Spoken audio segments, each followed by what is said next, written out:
Hi, today's story is about Martha Mansfield, an American silent film star. She died very tragically at the age of 23. So let's plunge right in. Martha Mansfield was an American stage and silent movie actress. She was born Martha Ehrlich on the 14th of July 1899 in New York City.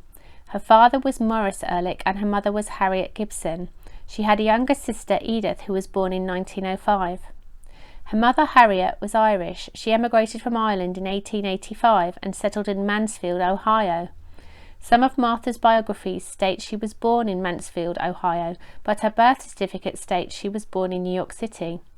She started acting using her own name, then using the name Martha Early, then finally changing it to Martha Mansfield, adopting her mother's hometown as her last name. I don't know what happened to Morris, but by the early 1910s, Martha, her mother and sister were living in the Bronx on 158th Street. She started acting life at the age of 14 when she won a role in the Broadway production of Little Women in 1912. She got other parts in plays and also worked as a model. She posed for illustrator Harrison Fisher and photographer Alfred Cheney Johnston. Alfred was known for his beautiful photographs of Ziegfeld Follies showgirls and actors and actresses. He took over 300 photos of Martha, and after his death a huge private collection of semi-nude and full-nude photographs of Ziegfeld Follies showgirls were found at his home. Martha signed with S&A Studios and famous players Lasky. She made her feature film debut in a movie called Broadway Bill with Harold Lockwood. Harold was a popular movie idol in the 1910s. Poor Harold was a victim of the Spanish influenza pandemic. He died at the age of 31 in 1918 at the Hotel Woodward in New York City. She made The Wonderful Chance with Rudolph Valentino and The Silent Command with Bela Lugosi.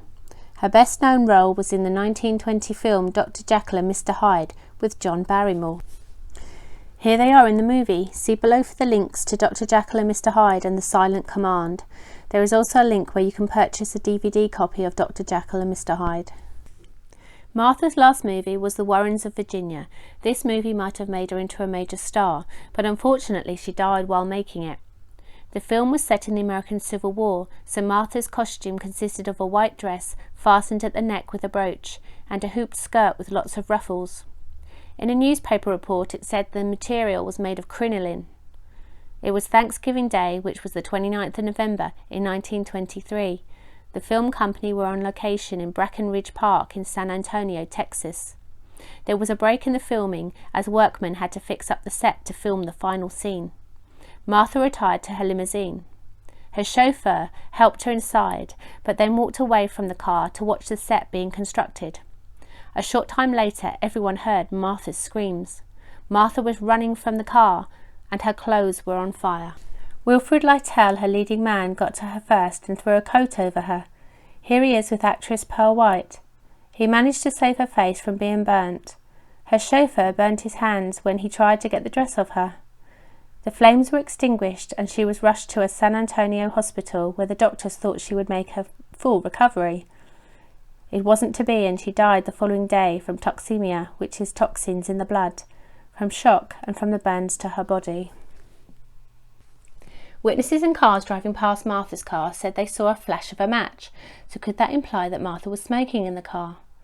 Martha's mother, Harriet, stated that Martha disliked cigarettes and would only smoke if she had to for a movie scene. She sometimes smoked socially, but they made her feel ill. Martha wouldn't have wanted to end her life that way. I think she would have found a less painful way of doing it than by burning to death. Her career was going well and she was in good spirits. Could someone have deliberately flicked the match into the car to cause her harm? She wasn't known to have any enemies, and the police investigated, and there wasn't any strange people lurking in Breckenridge Park at the time. Did someone accidentally flick a match into a car? I think that would be hard to do. You would have to get the match into the gap of the window. And why would somebody be that close to her car in order for that to happen? Was someone in the car with her? If that was the case, why didn't the person come forward to say how the fire had started? Maybe someone had flicked a match into the folds of her dress before she got into the car, and it took a little while and then ignited. Crinoline is a flammable material. Florence Nightingale estimated that around 630 women died from their crinoline dresses catching fire between 1863 and 1864. Also, loose, outsized clothing burns faster than tight-fitting garments because there is more air available. Martha was conscious, but she didn't say what had happened. So that is strange. If you knew the cause of the disaster, you would tell the people helping you, or tell the medical staff, wouldn't you? Was she a secret smoker and didn't want her mother to know? She was 24 years old, but maybe her mother didn't approve. Maybe she did drop a match or a cigarette onto her dress while smoking, but didn't want to admit she had caused the catastrophe through embarrassment.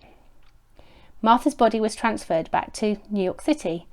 The movie, The Warrens of Virginia, was released and Martha's role was reduced, and Rosemary Hill took over as the leading actress in it.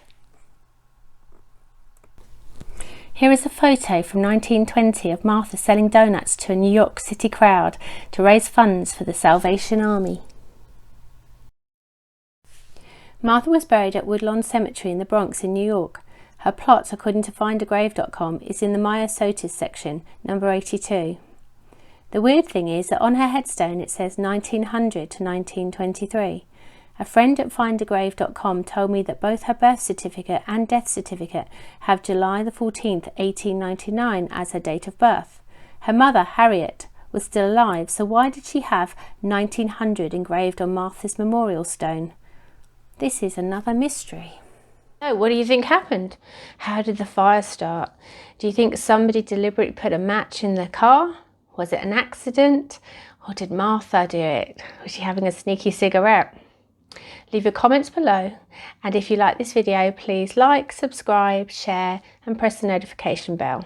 Thank you. See you in the next one.